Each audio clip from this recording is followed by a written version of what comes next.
I think there are two implications here. One is for the United States, and then one is for internet freedom abroad. When it comes to the United States, in my personal opinion, I'm quite worried. I'm particularly concerned about eroding privacy and increased surveillance, particularly in the context of national security.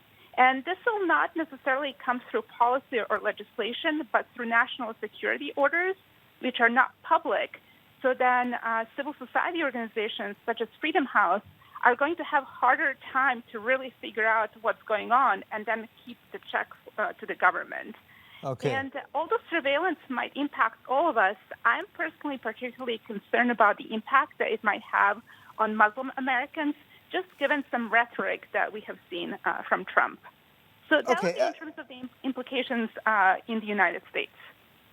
Okay, Sonia. So tell me, how do these groups that could be targeted, and how does the internet overall, how do they fight back? The good news is that we live in a democratic society. So in the United States, I think that through the media, through our civil society action, we can keep the government in check. We also have democratic institutions and free judiciary, and hopefully we will be able to put stop to negative proposals that might come from the administration.